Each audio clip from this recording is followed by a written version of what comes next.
She is still fighting. The words left Alpha King Alexander Blackwood so quietly that the 3,000 royal wolves behind him almost missed them. His army had stopped along the snowy ridge without command, rows of dark cloaks and silver armor stretching nearly half a mile beneath a pale winter sky. Below them, Red Creek Village burned with dull orange light, smoke rolling between rooftops and drifting across the frozen road. And in the center of that road stood one girl. Emily Carter could barely keep her feet beneath her. One knee shook every time she shifted her weight. Her brown hair had fallen loose from its braid, whipping across her pale face as the wind swept down from the mountains. She held a broken sword in both hands, though Alexander noticed immediately that she was holding it wrong. Too tight, too high. Her shoulders were tense. Her breathing came fast enough for him to see each frightened cloud of air from nearly 200 yards away. She was not a soldier. That was what shocked him first. Before we continue, where are you watching from? Drop your city or country in the comments below. And if you believe in courage and destiny, hit like and subscribe. These stories remind us, love finds the broken. Now back to Emily. 12 rogue wolves formed a loose circle around her, their movements slow and watchful. They seemed almost confused by the small woman refusing to move. Emily's boots slipped half an inch across the snow. She corrected herself quickly, lifting the broken blade again. Her hands trembled. Alexander saw that too. Where is her pack? He asked.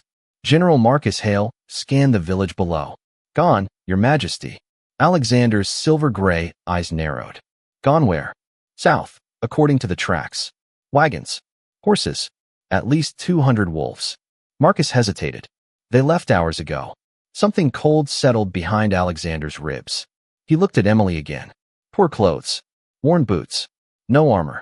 No royal crest or warrior markings. Just a thin gray coat and a sword that looked too heavy for her arms. One rogue stepped forward. Emily stepped back. Only one step. Then she stopped. Her eyes flicked toward the small stone church behind her. Alexander followed her gaze. The windows were dark. The doors were closed. Yet his hearing caught something beneath the wind. A muffled cry. A child's voice. Emily heard it too. Her entire body changed. Not stronger. Not calmer. Simply decided. She planted her boots in the snow and raised the broken sword. No, she whispered. The rogue moved closer. Emily swallowed hard. You don't get past me. Marcus turned toward the king. Give the order, and we can reach her in 2 minutes.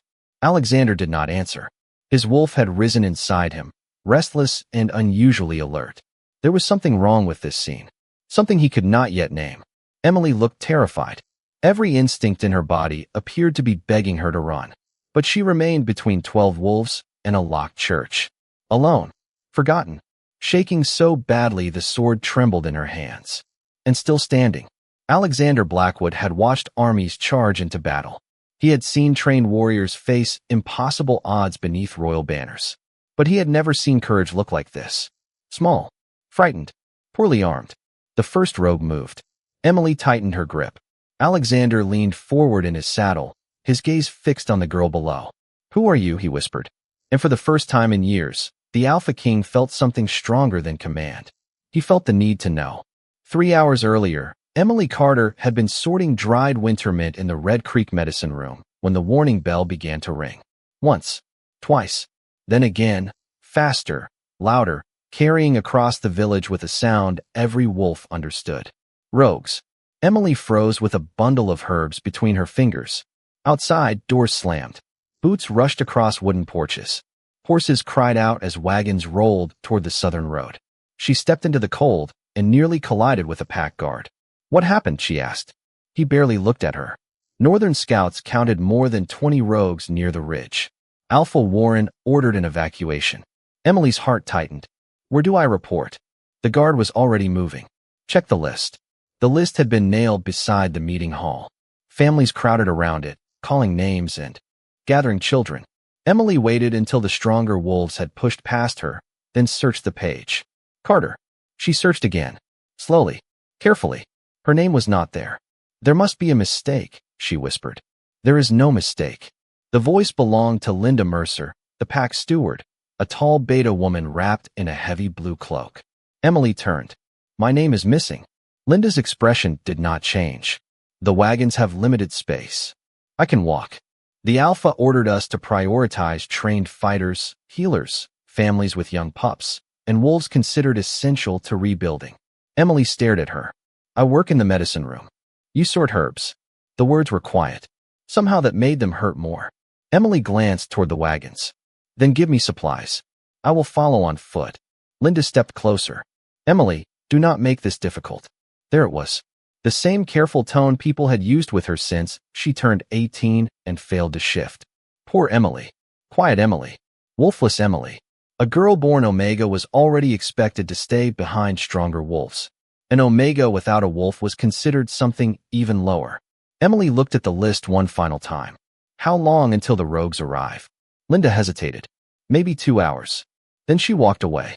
Emily stood alone as Red Creek disappeared around her. Neighbors loaded blankets. Merchants locked empty shops. Warriors guided wagons south. No one asked where Emily would go. No one noticed when she returned to the medicine room and filled a canvas bag with bandages, winter mint, clean water, and 3 small jars of fever tonic. She told herself she would take the Eastern Trail. There was an abandoned ranger cabin 5 miles into the woods. If she moved quickly, she could reach it before dark. The last wagon rolled away shortly after noon. Emily watched it until the wheels vanished beyond the pines. Silence settled over Red Creek. She had lived there for 22 years. She had cleaned its floors, prepared its medicine, carried food to its elders, and sat beside sick children when their parents were too tired to stay awake. Yet when danger came, the village had measured her worth and left without her. Emily pulled her coat tighter. Fine, she whispered, though no one remained to hear. She turned toward the eastern road. Then she heard it. A faint sound beneath the wind. Emily stopped. Another sound followed. Soft. Frightened. A child crying. It came from the old stone church at the far end of the village. Emily's pulse quickened. Hello. No answer. She crossed the empty street and pushed against the church door. Locked. The crying stopped instantly. Emily pressed her ear to the wood. I know someone is in there. Silence. Then a tiny voice whispered from somewhere beneath the floor. Please do not leave us too. Emily forgot the Eastern Trail. She forgot the ranger cabin. And as she searched for another way inside, the first distant howl rolled down from the northern ridge. Emily found the side window beneath a narrow stone arch, its wooden frame swollen by years of snow and rain. She pulled once. Nothing. She wrapped both hands around the rusted latch and tried again until the window opened with a tired groan. It is all right, she called softly. My name is Emily. I am coming inside. No one answered. She climbed through, landing awkwardly beside a row of dusty benches. The church smelled of cold stone, old candle wax, and something sharper. Fear. Emily moved toward the front, following the sound of careful breathing. Where are you? A floorboard creaked beneath the altar. She knelt and brushed aside a faded rug. A square wooden door had been built into the floor. Emily lifted it. 9 small faces stared up at her from the darkness. The youngest child could not have been older than 4. 2 elderly Omega women sat against the cellar wall, wrapped in thin blankets. Beside them lay a wounded Beta guard, his face pale with exhaustion. Emily's breath caught. Why are you still here? An older boy stepped forward. They said another wagon was coming. Emily looked at the Beta. He turned his face away. There is no wagon, is there? She asked. The guard closed his eyes. That was answer enough. Emily climbed down the short ladder. How long have you been here? Since morning, one of the women said. Alpha Warren told us to wait. Emily felt something inside her grow terribly still. She remembered the evacuation list. Trained fighters, healers, families considered essential. Her eyes moved across the cellar. Children from poor households, elderly Omegas, a Beta 2 injured to travel quickly. Every person Red Creek had decided would slow the wagons. They knew. Emily whispered. The guard opened his eyes. I heard 2 warriors talking before they left. The rogues were tracking the pack by scent. Alpha Warren believed leaving a group behind might delay them. For a moment, Emily could not understand the words. Then she did. Her stomach turned cold. Delay them? The guard swallowed. I am sorry. A little girl with red ribbons in her hair reached for Emily's sleeve. Miss Emily, are the bad wolves coming? Emily looked down at her. She wanted to lie. She wanted to say no, that the pack would return, that someone stronger was already riding toward them. But outside, another howl rolled across the valley. Closer now. Emily crouched until she was eye level with the child. I need you to listen to me. Can you do that? The girl nodded. Good. You are going to stay down here with everyone else. You are going to be very quiet. What about you? Emily forced a smile. I am going to lock the church. She climbed back upstairs before anyone could ask another question. Her hands moved quickly. She pushed benches against the main doors. She checked every window.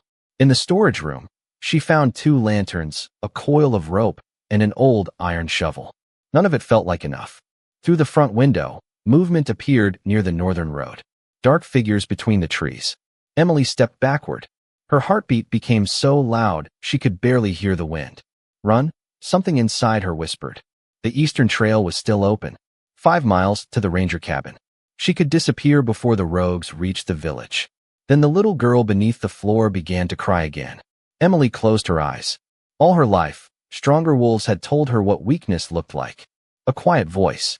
Shaking hands. An omega without a wolf. But perhaps they had been wrong. Perhaps weakness was knowing someone needed you and choosing not to see them. Emily opened her eyes. Outside, the first rogue entered the empty street. She looked toward the abandoned guard station across the square. A sword rested beside its open door. Emily had never been allowed to touch one. Pack law was clear. Omegas did not fight. Emily reached for the church latch. Then the pack should have stayed, she whispered, and stepped into the snow. The sword was heavier than Emily expected. She lifted it from beside the guard station door and nearly lost her balance when the weight pulled her arm down. For one foolish second, she imagined Linda Mercer watching her and saying exactly what everyone in Red Creek had always believed. You are not made for this. Emily tightened both hands around the handle. Neither were they, she whispered, looking toward the church. The first rogue stopped about 60 feet away. He remained in human form, wrapped in a weathered brown coat, his eyes moving across the abandoned village before settling on Emily. 2 more figures appeared behind him. Then another. Emily counted until fear made the numbers blur. She stepped into the center of the road. Snow pressed beneath her worn boots. The village is empty, she called. Her voice cracked. She cleared her throat. Everyone left. The man in front smiled without warmth. Not everyone. Emily's fingers tightened around the sword. There is nothing here for you. His gaze shifted toward the church. Emily moved sideways, blocking his view. The motion was small. He noticed. What is in there? Old prayer books. Then you will not mind if we look. Emily raised the sword. The blade shook so badly she could see it. The rogue stared at her, almost puzzled. Do you know how to use that? Emily thought of the medicine room. Bundles of winter mint. Glass jars. Quiet evenings spent measuring fever tonic. No. The answer surprised him. It surprised her too. Then move. Emily heard the little girl's voice in her memory. Please do not leave us too. She planted her feet. No. The first rogue advanced, and Emily reacted on instinct. She remembered watching pack warriors practice in the training yard from behind the medicine room window. Keep distance. Watch the shoulders. Do not stare at the weapon. She copied what she had seen. Poorly. Her first movement was too wide. The sword pulled her forward, and she stumbled. Laughter moved through the empty street. Heat rushed into her face. Emily corrected her grip. The next time, she stepped aside sooner. Then sooner again. She was not winning. She knew that. She was buying seconds. 1 second for every frightened child beneath the church floor. 1 second for the injured beta to find enough strength to move. 1 second for a miracle she had no reason to expect. More rogues entered the village. 5, 7, 9. Emily backed toward the church, never turning away. Her arms began to ache. Her breath came in sharp clouds. The sword felt heavier with every passing minute. A small voice suddenly called from behind the church door. Miss Emily? Emily's heart stopped. Go downstairs, Noah. Who is protecting you? The street became strangely quiet. Emily stared ahead. She could not let the child hear fear in her voice. I am fine. But who is with you? Emily swallowed. No one. The truth settled gently instead of breaking her. She had spent 22 years waiting for someone to decide she was worth standing beside. Her family. Her pack. Her alpha. Perhaps she had waited long enough. Emily lifted the sword again. No one, Noah. She heard the child begin to cry. Emily's voice softened. That is why I need you to stay inside. Footsteps approached through the snow. Emily breathed in, breathed out. The silent wolf inside her remained silent. Her hands still trembled. Her knees still felt weak. None of it disappeared. Courage, Emily realized, did not arrive and remove the fear. Sometimes courage simply stood where fear told it to leave. She looked at the figures surrounding the road. "If you want the church," she said, "you have to get past me." Far beyond the village, hidden by the northern ridge, 3,000 royal wolves were less than 20 minutes away. By the time Alexander Blackwood reached the northern ridge, Emily had forgotten what warmth felt like. Her fingers were stiff around the sword. Her lungs burned with every breath of winter air. Snow clung to the hem of her gray coat, and one boot had split near the heel, forcing her to shift her weight awkwardly whenever she moved. Still, the church remained behind her. Still, the doors remained closed. Alexander sat motionless on his black horse, studying her from nearly 200 yards away. General Marcus Hale raised a brass field glass to his eyes. "She is trained badly," Marcus said. "She is not trained at all," Alexander replied. Marcus lowered the glass. "Then how is she still standing?" Alexander did not answer. He had been asking himself the same question. From the ridge, every mistake Emily made was obvious. Her elbows locked when she became frightened. She watched her opponent too long before moving. Twice, she nearly stepped across her own feet. A royal recruit would have been corrected within the first hour of training. Yet Emily adapted with every passing moment. When one approach forced her backward, she changed the angle of her stance. When the sword became too heavy, she lowered the point and rested her arms for 3 breaths. When the rogues spread apart, she moved closer to the church steps so they could not easily surround her. She was learning in real time, not because someone had taught her, because failure meant the people behind that door would be left alone. "Your Majesty," Marcus said carefully, "we should move." Alexander's wolf pressed restlessly against his thoughts. "Go." The command was almost physical. Alexander tightened his grip on the reins. "Wait." Marcus stared at him. "Wait. Something is wrong." Below, Emily took another step backward. Her shoulder touched the church door. For a second, she closed her eyes. Alexander watched her lips move. His hearing was stronger than any wolf in his kingdom, but the wind carried her words away. Emily was counting. 1, 2, 3. She had discovered years ago that counting helped when fear became too large. 3 breaths when the pack children laughed at her failed shift. 3 breaths when Linda Mercer called her unnecessary. 3 breaths when the last wagon disappeared down the southern road. She opened her eyes. A rogue moved closer. Emily lifted the sword. "You can still leave," she said. The man laughed. "You think you are frightening us?" "No." Emily swallowed. "I am hoping you are smarter than I am." Even Marcus almost smiled. Alexander did not. His attention had shifted toward the forest beyond the village. There, a scent beneath smoke and pine. Older, stronger, hidden. Alexander's wolf went completely still. "Marcus." "Yes, Your Majesty." "How many do you count?" Marcus lifted the field glass again. 12. "There are 13. Marcus turned sharply toward the trees. At that same moment, Emily sensed it too. Not through a wolf. She had no wolf to warn her. She noticed the silence. The 12 rogues stopped moving. Their amusement vanished. One by one, they looked toward the burning house across the square. A tall figure stepped through the smoke. He wore a dark red coat and moved with the calm certainty of someone accustomed to obedience. Emily's stomach tightened. The others lowered their heads. "Rogue Alpha."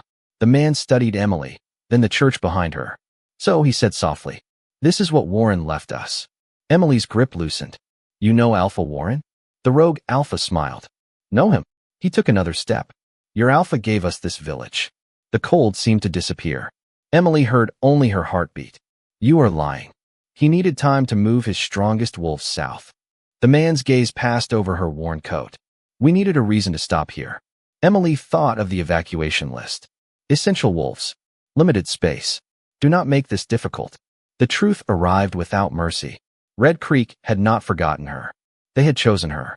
Behind the church door, a child coughed. The rogue Alpha heard it. Emily moved before she could think, placing herself directly between him and the sound. He raised an eyebrow. "Move, Omega." Emily looked down at the broken sword in her shaking hands. Then she remembered every time she had lowered her head because someone stronger told her to. Slowly, she looked up. I already spent my whole life kneeling. On the ridge, Alexander Blackwood dismounted. Alexander handed his reins to Marcus without taking his eyes from the village. Hold the army here. Marcus looked at him as if he had misheard. Your Majesty, there are 13 rogues below. I can count. And one untrained Omega standing between them and a church. Alexander's silver-gray gaze sharpened. That is exactly why you will hold. He started down the ridge alone. Snow reached above his boots in places, but he moved through it without hurry. Behind him, 3,000 royal wolves waited in absolute silence. Below, Emily did not know help was coming. She knew only that the rogue Alpha had stopped smiling. You should choose your next words carefully, he told her. Emily's arms ached so badly, she could barely keep the sword raised. I have never been good at choosing the right words. I noticed. Then we understand each other. The rogue Alpha studied her with new interest. Warren said the ones left behind would be weak. Emily felt the sentence like a door closing somewhere deep inside her. He spoke to you? 3 nights ago. The rogue Alpha glanced toward the southern road. Your Alpha wanted safe passage. We wanted supplies and time. He offered both. Emily thought of Alpha Warren standing on the meeting hall steps last spring, speaking about loyalty. A pack survives together, he had said. She almost laughed now. And the church? She asked. A distraction. The word was simple. Emily looked at the closed doors behind her. 9 children. 2 elderly women. 1 injured guard. A distraction. She had spent her entire life being called small, useless, unnecessary. Now she understood how easily those words became decisions. Names removed from lists. Doors locked. Wagons sent away. People left behind because someone powerful decided their lives weighed less. Move, the rogue Alpha said again. Emily lowered the sword. For 1 second, hope appeared on his face. Then she adjusted her grip and raised it again. No. His expression hardened. The 12 rogues around him shifted uneasily. You cannot protect them. Maybe not. Emily's voice shook. But you were still talking to me instead of opening that door. Silence followed. Emily realized what she had done. She had delayed them. Minutes had passed because they were watching her, questioning her, laughing at her. Minutes the people below the church floor. Still possessed. The rogue Alpha realized it too. Clever little Omega. Emily's knees trembled. Not really. I am terrified. Then run. The offer surprised her. For half a heartbeat, Emily imagined the Eastern Trail. The ranger cabin. A locked door. Morning. She could survive. She looked back at the church. No. The rogue Alpha moved forward. Emily lifted the sword, but exhaustion made her slow. The broken blade slipped from her numb fingers and landed softly in the snow. She stared at it. Her body had finally reached its limit. Behind the church door, Noah whispered her name. Emily bent toward the sword. Her hand would not close properly. Come on, she whispered to her fingers. Please. A shadow fell across the snow. Emily looked up. The rogue Alpha stood several feet away. It is over. Emily could not stand fully, so she placed one hand against the ground and pushed herself toward the church steps. 1 foot, then another. What are you doing? She did not answer. There is nowhere to go. Emily kept moving. If she could reach the door, she could sit against it. It would not stop anyone for long. Maybe another minute. Maybe less. But a minute was still a minute. On the northern road, Alexander saw her crawl toward the church instead of away from danger. Something inside his wolf snapped awake. He covered the final distance faster than the human eye could easily follow. The rogue Alpha suddenly stopped. Emily heard a new voice behind him. Deep, calm, cold enough to silence the entire street. She stood alone against 13 of you. Every rogue turned. Emily lifted her head. A tall man in a black military coat stood in the snow, silver-gray eyes fixed on the rogue Alpha. Alexander Blackwood took 1 more step forward. Now, the Alpha King said, stand against me. For 1 impossible second, Emily thought exhaustion had created him. The man in the black military coat stood between her and the 13 rogues as if he had always belonged there, tall and motionless, snow settling across his dark shoulders. No armor, no drawn weapon, no visible fear. The rogue Alpha stared at him, and every trace of confidence disappeared from his face. Blackwood, he whispered. Emily heard the name, but her tired mind could not place it. Alexander tilted his head slightly. You recognize me. The rogue Alpha stepped backward. Your army was supposed to be 30 miles east. It was. Alexander's gaze moved briefly toward Emily. She was still on one knee beside the church steps, one hand pressed into the snow for balance. Her broken sword lay several feet away. Then I saw something worth stopping for. Emily's breath caught. Alexander looked back at the rogues. Leave. The command was quiet. The rogue Alpha glanced at his men. This village was given to us under agreement. By whom? Warren of Red Creek. Alexander's expression did not change, but the air seemed to grow heavier. Warren does not own the lives of his people. Pack law gives an Alpha authority over his territory. Authority, Alexander said, is not permission to abandon children. The rogue Alpha swallowed. You do not understand the arrangement. Alexander took one step forward. Then explain it to me before my army arrives. A distant sound rolled over the ridge. Not a howl. Thousands of boots moving through snow. Emily turned her head. Dark figures appeared along the northern slope, row after row, royal banners rising above them. The silver wolf crest caught the pale afternoon light. Her heart stumbled. Royal army. She looked at the man in front of her again. Blackwood. Silver-gray eyes. The voice that made an Alpha retreat with a single word. Emily's fingers went cold for an entirely different reason. Alpha King Alexander Blackwood. She tried to stand. Her legs failed. Alexander heard the movement and turned. Do not. Emily froze. Your Majesty, I did not know. I know. I should kneel. Something unreadable crossed his face. You have done enough of that. The rogue Alpha used the distraction to move toward the eastern road. Alexander did not chase him. Marcus. General Marcus Hale had reached the village with the first line of royal soldiers. Your Majesty, secure the roads. No one enters the church until the people inside are examined by our healers. Detain the rogues without unnecessary force. Yes, Your Majesty. The street filled with disciplined movement. Royal soldiers surrounded the square, speaking in calm voices, guiding the rogues away from the church. Emily watched as if the world had become a dream. Then the church door opened a few inches. Miss Emily? Noah's voice trembled. Emily turned so quickly she nearly fell. Stay inside. Are the bad wolves gone?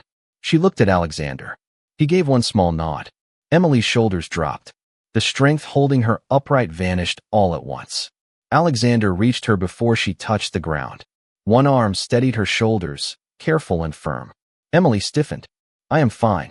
You are not. The children. My healers are here. The older women need blankets. The Beta Guard has been injured. There are 9 children, but Lucy has a fever, and Noah becomes frightened when people raise their voices. Alexander stared at her. She could barely remain conscious, yet every word was about someone else. What is your name? He asked. Emily blinked slowly. Emily Carter. His wolf surged, so suddenly Alexander stopped breathing. Beneath smoke, snow, and fear, a faint scent reached him. Warm cedar. Winter rain. Something impossibly familiar. Emily's eyes began to close. Alexander tightened his hold. Emily. She forced them open. Did I delay them long enough? The question was barely a whisper. Alexander looked toward the church as royal healers carried blankets inside. 9 children were safe because one frightened Omega had refused to leave. He looked back at her pale face. Yes, he said. You did. Emily smiled once. Small. Relieved. Then she went still in his arms, and the Alpha King's wolf spoke a single word that Alexander had waited 34 years to hear. Mine. Edit Alexander carried Emily into the church himself. No one questioned him. Not Marcus. Not the royal healers. Not the soldiers who had served their king long enough to know that Alexander Blackwood allowed almost no one within arm's reach when his wolf was restless. Yet now he held an unconscious Omega as carefully as if the slightest careless movement might disturb something sacred. Clear a bench, he ordered. A healer named Grace Miller hurried forward and spread a clean wool blanket across the nearest pew. Alexander lowered Emily onto it, but when he tried to step away, his wolf resisted so fiercely that his chest tightened. Mine. The word came again. Alexander ignored it. He had ruled the Northern Territories for 15 years by refusing to become a servant to instinct. A king who obeyed every impulse was not a king. He was an animal wearing a crown. Examine her, Alexander said. Grace knelt beside Emily. Your Majesty, I need space. Alexander moved exactly 3 feet away. Grace looked at him. Marcus, standing near the church door, suddenly became very interested in the ceiling. Alexander folded his arms. This is space. Grace wisely said nothing.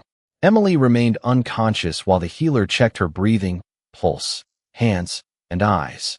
The 9 children watched from the cellar entrance until Noah slipped past the older women and hurried to the bench. Is Miss Emily going to wake up? Grace smiled gently. She is exhausted. Her body needs rest. Noah looked at Alexander. Are you really the king? Yes. Then order her to wake up. Marcus coughed into his fist. Alexander stared at the boy. I do not believe it works that way. Noah frowned. What is the point of being king? For the first time that day, Marcus turned away to hide a smile. Alexander might have answered, but Grace suddenly became still. Her fingers rested against Emily's wrist. Your Majesty. Something in her voice erased every trace of humor. Alexander stepped closer. What? How long has she been considered wolfless? The injured beta guard answered from across the church. For years. Her first shift failed when she was 18. Grace reached into her medicine case and removed a small glass vial. She pressed a drop of clear liquid against Emily's skin. The liquid turned pale silver. Grace's face changed. She is not wolfless. Alexander's wolf surged. Explain. Silverroot. The healer looked at Emily with open disbelief. A concentrated dose can suppress a wolf's connection to the human mind. Small amounts given repeatedly would make shifting difficult, then nearly impossible. The injured beta pushed himself upright. Silverroot is forbidden. For exactly this reason, Grace said. Alexander's voice became dangerously quiet. How long? Emily woke before sunrise to the sound of thousands of wolves standing in silence. For a moment, she thought she was still dreaming. Grace had given her a warm tonic and ordered her to rest inside the church, but the benches were empty now. The children gathered safely near the altar with the elderly women. Pale morning light slipped through the narrow windows. Emily pushed the blanket aside and stood carefully. Her legs still felt weak, yet something inside her felt different. Not strong. Not yet. Awake. She stepped outside. The cold touched her face, and she stopped. The entire royal army filled the village road. 3,000 soldiers stood in ordered lines beneath silver banners, their dark coats motionless in the winter air. At the center waited Alexander Blackwood. Emily's breath caught. He had changed nothing about himself. Same black military coat. Same calm silver-gray eyes. Yet surrounded by his army, he seemed larger somehow. Not because of his crown. He wore none. Because every wolf present watched him with absolute trust. Emily looked down at her worn dress and split boot. Why are they here? She whispered. Grace stood beside the church door. They are waiting. For what? Grace smiled softly. You. Emily's stomach tightened. She remembered the sword. Pack law. Omegas were forbidden from carrying weapons without an alpha's permission. She had challenged rogues in public. She had spoken carelessly before the king. Perhaps courage disappeared once danger was gone, because suddenly Emily wanted to return inside and lock the door. Alexander began walking toward her. The soldiers remained still. Emily lowered her eyes. When he stopped several feet away, she bent her knees. Do not. His voice was quiet. Emily froze. Your Majesty, I broke pack law. You protected 9 children, 2 elders, and an injured guard. I carried a sword. Badly.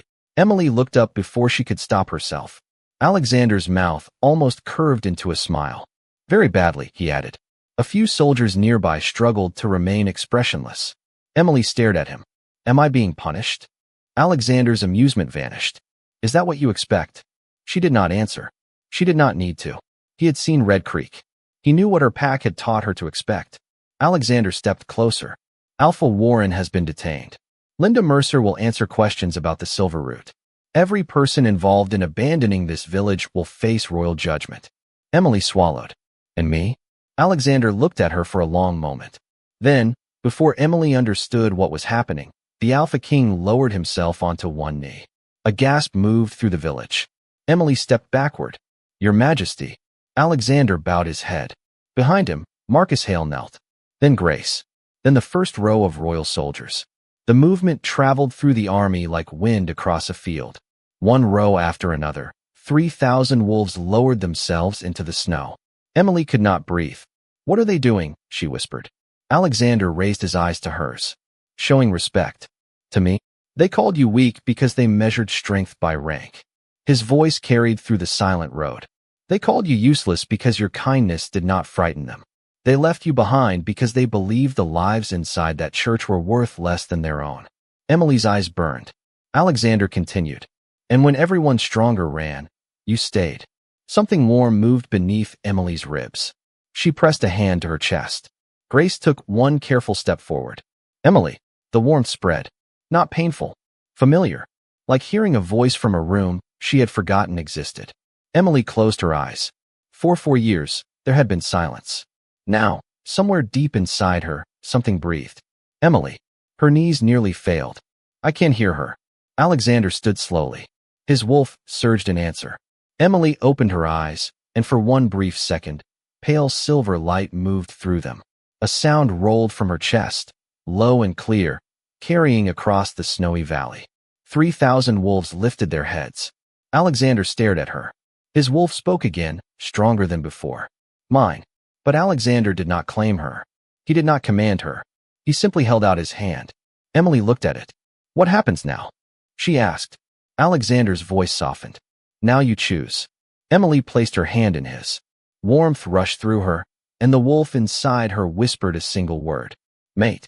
Emily looked into the Alpha King's silver-gray eyes as sunrise touched the village roofs. For the first time in her life, no one was telling her where to kneel, where to hide, or how small she needed to become. She stood beside a king, and 3,000 wolves remained kneeling before her.